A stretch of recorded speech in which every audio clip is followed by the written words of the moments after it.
Hello again, everybody. It's Mike Petralia, Trags. It's episode 251 of Patriots Beat on the CLNS Media Network. www.clnsmedia.com is where you can follow us online. You can follow us on Twitter at CLNS Media and follow our Patriots and NFL-centric news at Patriots CLNS. You can also, of course, follow me on Twitter at Trags, T-R-A-G-S. My pleasure to welcome back to Patriots Beat Steve Balestrieri. He does fantastic work for PatsFans.com, a Patriots blogger. And Steve, I want to get right into your Patriots roster projection, your 53-man roster projection, version 1.0, post-minicamp. And your biggest takeaways, I want to first start with the running backs, and what I find fascinating here is the Jeremy Hill, Sony Michel, Rex Burkhead combination, and why you think Jeremy Hill is going to make this team. First of all, Mike, thanks for having me on. I appreciate it. But, you know, when I was looking at this, I was down at minicamp. I got down there. I got to see a little bit. And watching Sony Michel, he's everything I think everyone thinks he's going to be. But he's still a rookie. He was making some mistakes out there. I think they would be a little hesitant to put too much on his plate early in the season.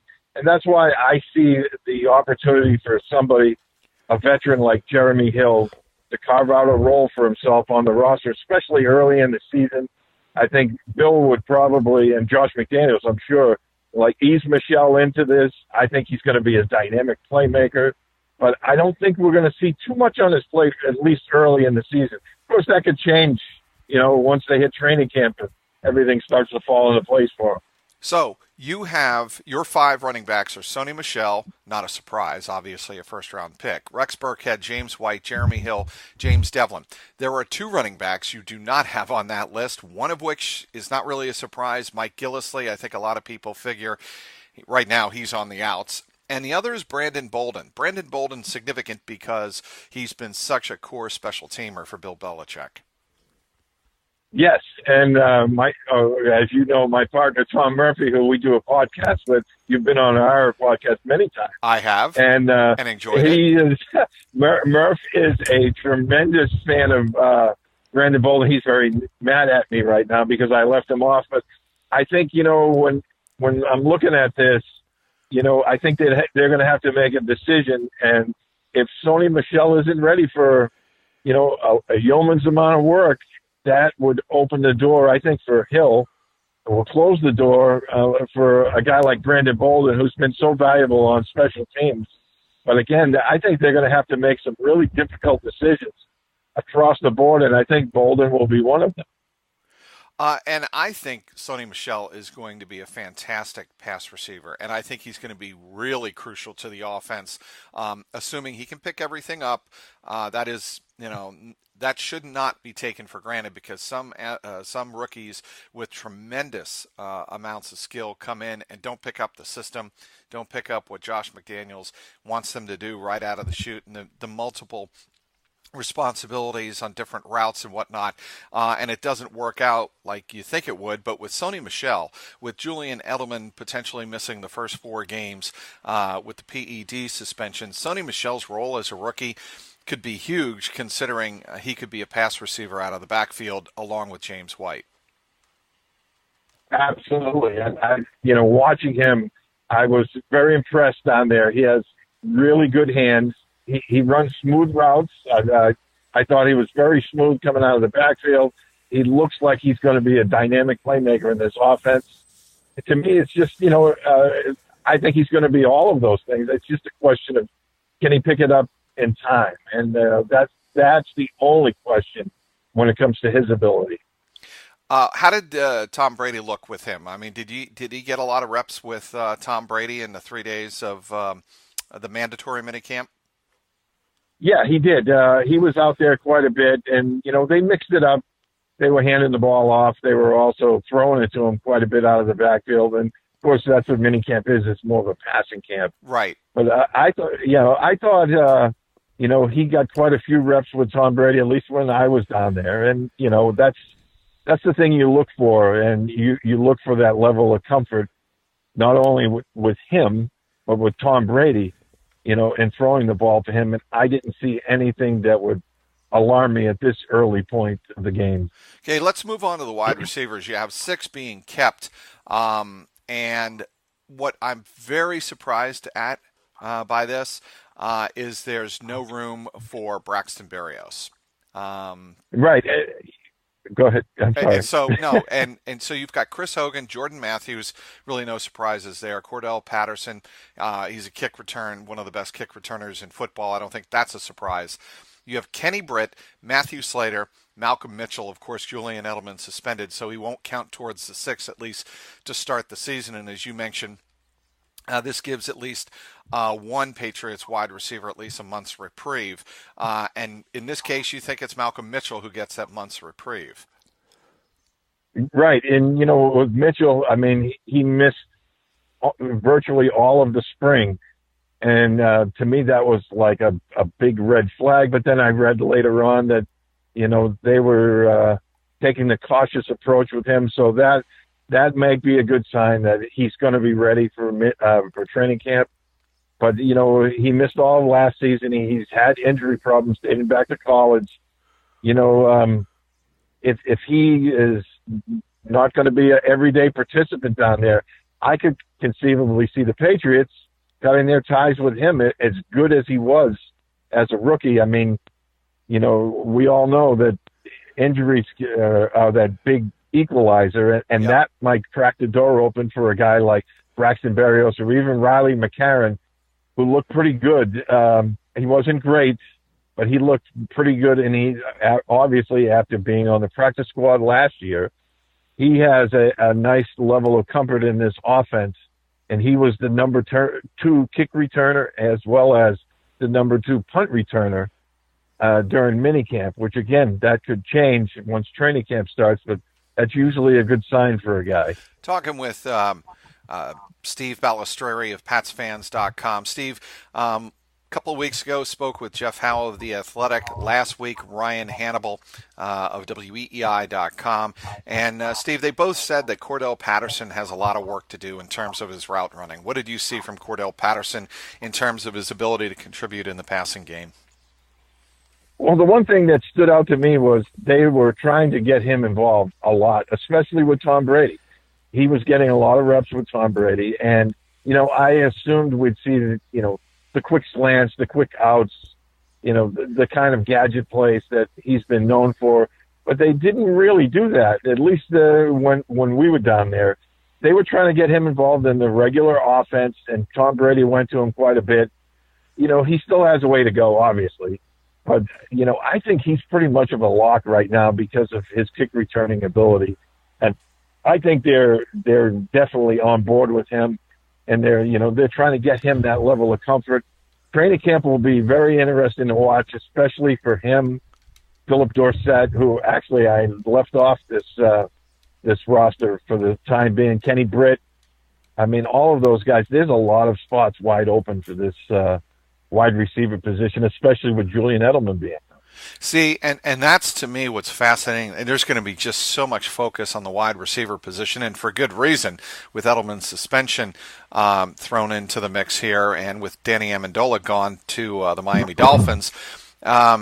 I just think Kenny Britt over Braxton Berrios, that surprises me. That sticks out a lot because, what you read about Braxton Berrios is he is a Julian Edelman in the making. He is certainly someone who could come in and fill the Edelman's shoes, sizable shoes, out of the University of Miami for years to come. Right, and he's a guy that, watching the tape on him, I mean, he's kind of like that dynamic guy that the Patriots love to have in the short passing game. Unfortunately for him, he's coming off like an injury, and he was down on the lower practice field. So during minicamp, we didn't get to see him at all. And we'll have to see how he works out once training camp starts in about 5 weeks.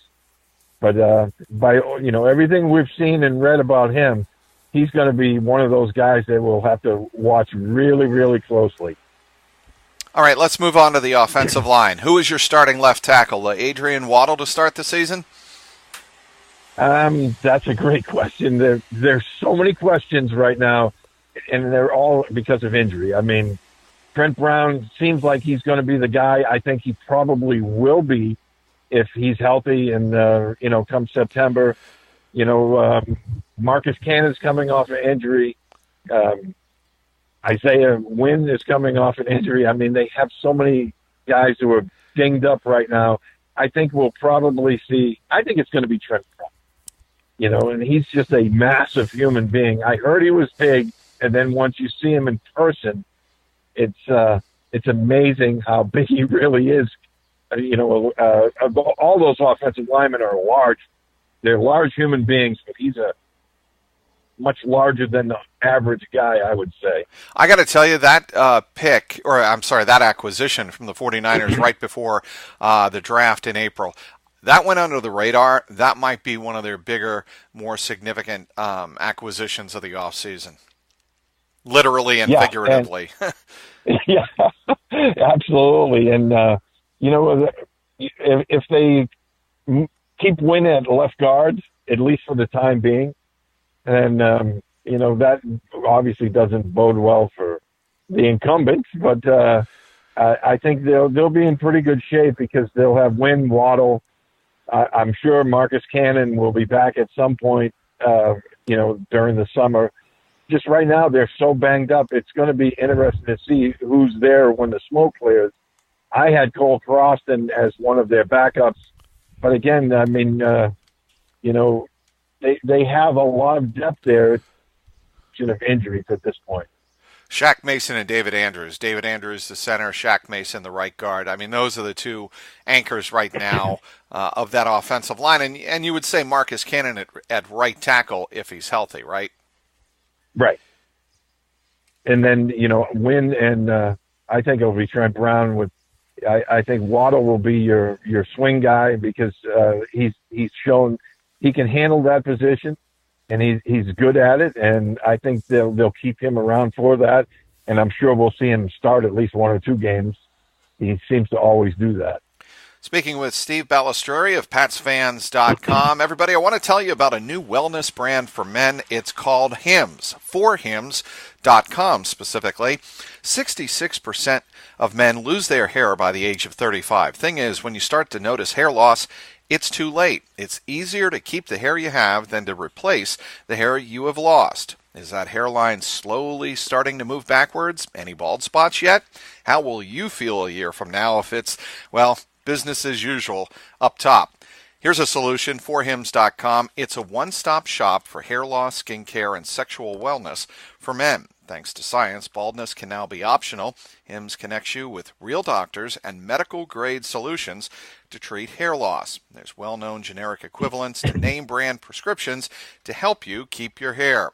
No snake oil pills or gas station counter supplements. It's so easy. Order now. My listeners get a trial month of Hims for just $5 today, right now, while supplies last. See website for full details. This would cost hundreds if you went to the doctor or pharmacy. Go to forhims.com/trags. That's forhims.com/trags. forhims.com/trags. Welcoming back again, Steve Balestrieri from PatsFans.com. Going over Steve's projected 53-man roster version 1.0 post-minicamp edition, as he calls it, on his website, patsfans.com. And we want to move on to the defense now and special teams. You've got a stunner in special teams, I think, and that's what we call in the business a tease. But first of all, your defensive line, really, I don't think no surprises here, as you wrote in your write-up. You've got Trey Flowers, Malcolm Brown, Danny Shelton, Adrian Claiborne, Dietrich Wise, Lawrence Guy, Vincent Valentine, and Derek Rivers.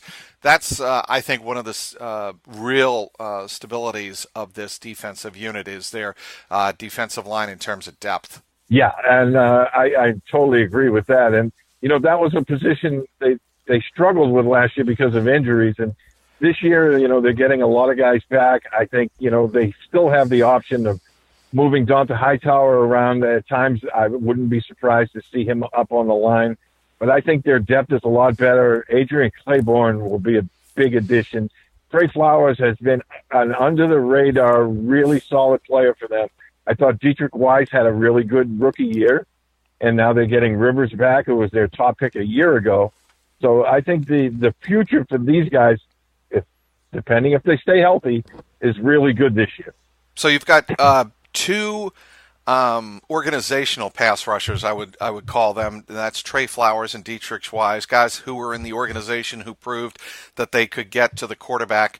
Trey Flowers, I mean, I think he is a star at this point in the AFC in terms of best defensive lineman. I think he is a tremendous, tremendous player, and I think he has shown that over his several years in the NFL with the Patriots. And then you have Adrian Claiborne, who I think they brought in, right, to kind of add to their edge pass rushing from the defensive line unit. Yes, and, Claiborne is a guy that has shown he can do it. I mean, he had that one monster game last year against the Cowboys, but he's been I think he's been one of those really solid, all-around good football players that Bill Belichick likes. He's not a Von Miller type pass rusher, but he's a guy that'll be able to set the edge. He'll be able to rush the passer. He does all the things that I think the Patriots want their defensive edge guys to do. And he's a little bit bigger than most of the premier edge guys that you see today. Most of them are about 250, 255 pounds. He's a little bit bigger than that, and that's what the Patriots like out of their guys, especially the three-down guys. I think he's going to fit in really, really well here, especially with Trey Flowers on the other end. We know Wise had a really good rookie season. We're looking at him to, expound upon that this year. And then, getting Derek Rivers back, I think, is really going to help them.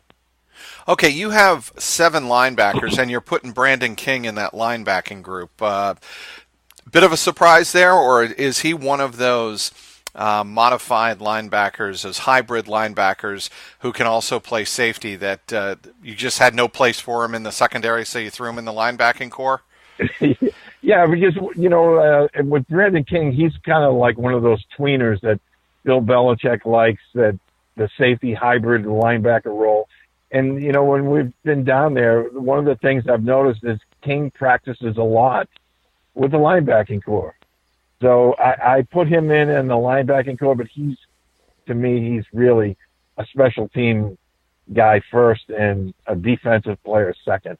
Yeah, that makes sense. I mean, I'm certainly not surprised by that. And then your linebacking group, again, Jeff Howe and Ryan Hannibal both noted that there's less of an impact, or less of an emphasis, I should say, on linebackers because of the position is kind of morphed into this situation where you have to either be able to get after the quarterback with regularity or stop the run with regularity, but there isn't a lot of room in your base defenses for a lot of linebackers to be on the field at once. I mean, if you have 3 linebackers on the field nowadays, that's a lot. Yeah, and we've seen that. That's what the Patriots basically run like about what we call a 5-2-4 with 2 linebackers. They sometimes run that extra defensive lineman. Sometimes it might be an extra defensive back or a 4-2-5. They morph it around a little bit. But I think that, with the linebackers, if Donta Hightower's back, Kyle Van Noy has proven to be, a good rotational guy. I think he's a good, solid player. I think last year they just asked him to do too much.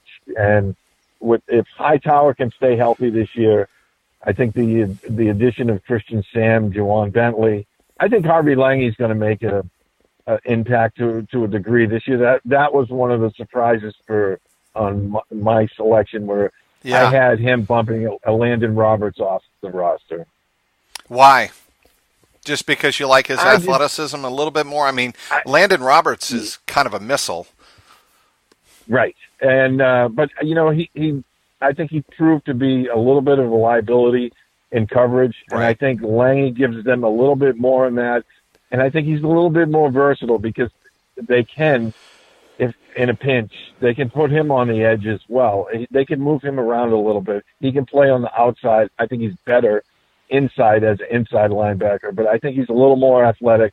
And with the way the game is, progressing, I think Bentley is kind of a replacement for a guy like Roberts, because they're kind of like that same player. They're that downhill, like you said, a missile, and especially in the running game.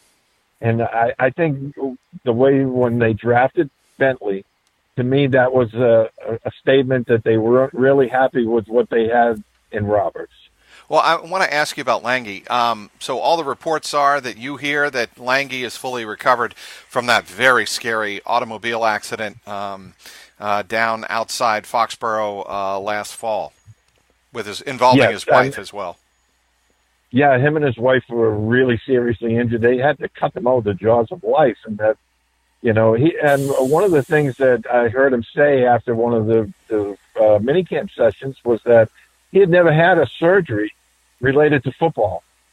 I found surprising, because these days, it seems like everyone's always having some kind of, procedure done, but he's never had a surgery related to football, and he had to have a surgery because of this auto accident. But he looked to me like he was 100% back. He looks really healthy. He seemed to be moving around quite well. And again, that's something we'll have to watch closely once training camp starts. But I like that acquisition last year. I'm hoping that will bear fruit for the Patriots, but we'll have to see. What about cornerback? And we all know about Stephon Gilmore, Jason McCourty, Eric Rose probably going to start the year as the slot corner. Duke Dawson will certainly challenge for that. But a guy that got a lot of attention during the minicamps and during the mandatory minicamp, the 3-day session a couple of weeks ago, was J.C. Jackson. What can you tell us about J.C. Jackson, a guy who got some reps with the first team secondary unit? Yeah, when we watched him, I immediately recognized, wow, they had him out there with Gilmore. They were facing what you would consider the top guys in the Patriots offense, the Edelmans, the Hogans, and he's very competitive. He's very feisty. He's not afraid to mix it up. And of course, he can only do so much because it's, non-contact. Sure. But the one thing I took away from him was he wasn't intimidated by it all. And, he jumped right in there, and I thought he, handled himself very, very well going against the Hogans and the, Kenny Britts, Philip Dorsett's. These are the guys you would expect to be on the Patriots starting offense. And for a rookie to come in and play like that with that kind of confidence right out of the gate, it stood out. I think he impressed the coaches because they were giving him more and more reps.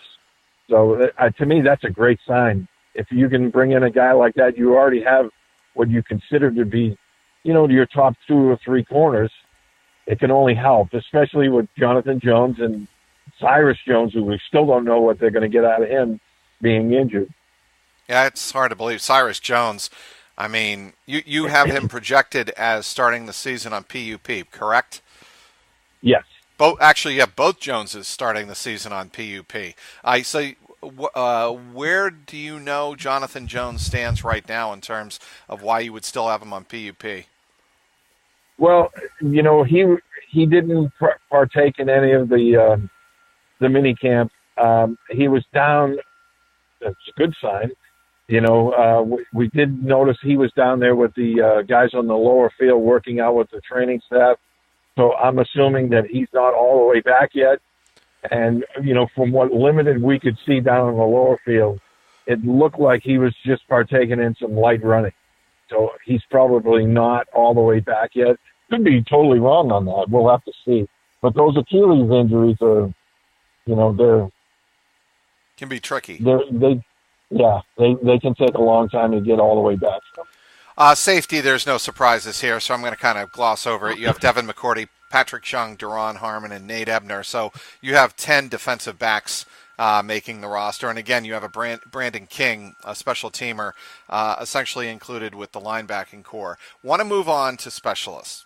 Kicker, Stephen Gostkowski. Long snapper, Joe Cardona. Cardona recently just re-upped with the Patriots. Punter, Corey Bojorquez? Yeah, Bajorquez. Bajorquez. Okay, Corey Yeah. Bajorquez. You have him beating out Ryan Allen. Why? Yeah, and that was kind of a reach a little bit, but I'll tell you, the one thing I heard a lot about this kid coming out of New Mexico. We heard he had a tremendous leg, and then I was watching once the mini camp got down. They were doing their punting drills, and he really stood out. I mean, he was putting a charge into the ball, and he was getting tremendous amounts of hang time. Much more so than Ryan Allen. Now, the one thing that I did write that his directional punting is Allen's is still much, much better than his. You know, Allen is very adept at pinning the opponents inside the 20-yard line. That's where he's made his bones in the NFL. But the one thing that stood out about Bajorquez, I guess is how you pronounce his name, was that he really has a strong leg. And you know, when I look back, when Allen beat out Zoltan Mesko a few years ago, Mesko was in the final year of his deal, and now Allen's in the final year of his deal. I just have that feeling that this kid is going to beat out Ryan Allen. I know it's way too early to make that kind of a prediction, but he's just one of those guys I'm going to be watching really closely because he does have a tremendous leg. Well, that's why these conversations in June are so interesting, because you don't know what's going to happen in July and August, and then as we move up towards opening day, what kind of cuts are going to be made? There's always going to be 2 or 3 surprises, some moves that really raise an eyebrow or two. And Corey Bajorquez, I'm going to really work on my pronunciation so that rolls off my tongue as training camp goes on, and by the time I get down to Foxborough in July, I want to make sure that when I meet Corey Bajorquez, I know at least how to pronounce his last name. Okay, let's move on to Tom Brady. It took us, thank God, a half hour to get to this subject that I really loathe now, but we have to touch on it. Brady had an hour-long interview with Oprah Winfrey on Oprah's channel, the OWN channel, and he was asked about all of the subjects you would expect him to be asked, and some things that were fairly out of left field, like the role of his faith. Touching back on his Facebook documentary, Oprah asked him about why faith has such a big role in Tom's life to this point. What were your takeaways from his answer to that, and other takeaways from his interview? Yeah, I didn't find any of that surprising. I was kind of surprised by, I guess you could say, the backlash that we were seeing off of the entire interview with Oprah Winfrey. She's, you have to give Oprah credit. She's really good at what she does, and she makes people comfortable enough to open up to her. And that's an hour-long interview would indicate that. I mean, if you're on camera an hour, you're certainly comfortable speaking to the person, right? Right. And I didn't find anything that Tom Brady said to be remotely surprising. I mean, he talked about his faith. I didn't find any of that particularly surprising. And then, I know that he kept saying that his career is, closer to the end than the beginning. Well, I don't know why anyone would take issue with that. I mean, he's 41 years old. That's the one thing that we always talk about. Hey, he's 40 years old. He's going to be 41. It's time for the Patriots to start finding the next successor to Tom Brady.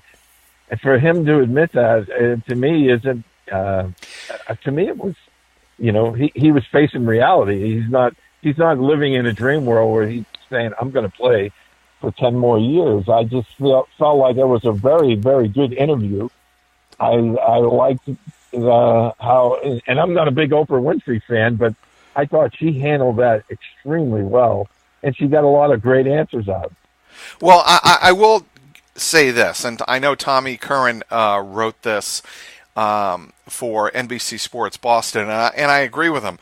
You watch the interview, and you get the same sense that you get watching his Facebook documentary toward the end, that is he really all in right now? And, Tom Brady has set the bar so high in terms of his preparation and his focus and his intensity that anything below that, or appearing to be below that, sticks out. And that answer I think about it rather the end of my career sooner than later, leads me to believe that I think he's thinking about the end of his career, where going into a season prior, even last year, that thought didn't even enter his mind, or he certainly didn't acknowledge that thought was entering his mind. Now it seems like it's closer to his consciousness, and I don't know if that impacts the way he plays the game or not. Well, and I think that's a legitimate question. However, I just think that, we know his level of focus. We know how hard he practices and prepares himself for the grind of the season. And, and again, you go down to minicamp and you're basically grasping at straws because you're looking to see any indication that something is off. And it looked to me like he was the Tom Brady we've all known for 17 years, and he just seemed to be, locked in as he always is. I'm not really worried. I mean, I'm more worried about his age than his, level of, I guess you could say, if he's all in anymore. I don't worry about that. I think that's, part of who he always has been. But, at some point, his age is going to creep up, and we'll have to see if he can, if he can still do the things he's always done. Steve, I think actually that's an excellent point that, we love in the media to read into people's words and read into athletes' words and try to get a sense of, well, is he all in? Is he not all in? Is he, concerned about this, concerned about that in terms of, outside forces impacting how he might prepare for a game. Whereas what you really should be concerned about if you're Tom Brady is you're 41 and you are slowing down. And he is not moving around, even like he did 5-6 years ago. I mean, there are people who are going to say, his work with Alex Guerrero has made him as flexible and as mobile as he has ever been in his career. But still, that being said, there were signs of him taking hits. He's taken many more hits over the last 2 years than I would say his previous 10 combined. I mean, he's just been hit a lot more. Would you agree with that? Absolutely. I think, especially last year, it seemed like he was getting hit almost at times every other play. And, he can't have that, especially at his age.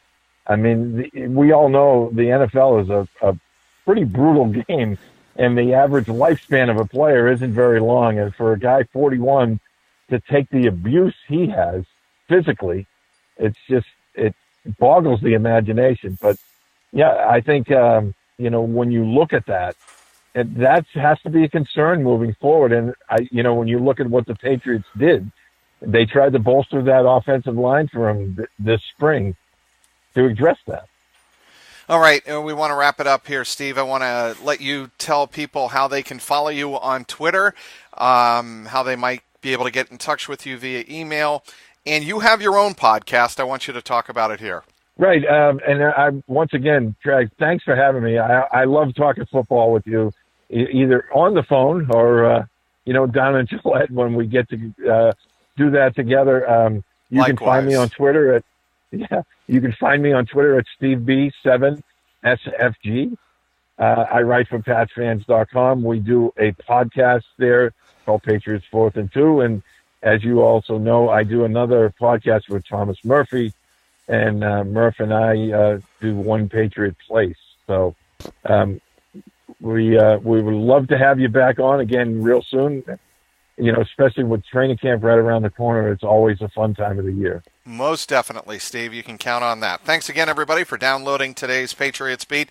Want to once again thank our terrific guest, Steve Balestrieri from PatsFans.com. You can follow him on Twitter one more time, at SteveB7SFG. You can also give us a follow at PatriotsCLNS, and my own personal account a follow at Trags, of course, TRAGS. Today's sponsor, forhims.com. For Patriots content manager Mike Alonji, CLNS media executive producer Larry H. Russell, and the founder of the network, Nick Gelso. Thanks to everyone who tuned in. This is Mike Petralia, and this has been the Patriots Beat podcast, powered by CLNS Media. What's going on, Pats Nation? This is Marvin Zahn of the CLNS Media Network, and I'm here to tell you right now to check out the CLNS Media New England Patriots postgame show hosted by myself and my co-host, Mr. Mike Nice. And live on CLNS Radio immediately after every single Pats game. Call in at 929-477-2386 toll-free to get your voice heard and contribute to the host breakdown and analysis of the latest Patriots contest. We also got the stars and sorries of the day, Twitter posts for the plays of the game, and everything else that is going on with the 5-time Super Bowl champion. Subscribe to CLNS Media New England Patriots postgame show on iTunes and Stitcher, and the best way, download the free CLNS Media Network mobile app for on-demand listening anytime, any place, anywhere.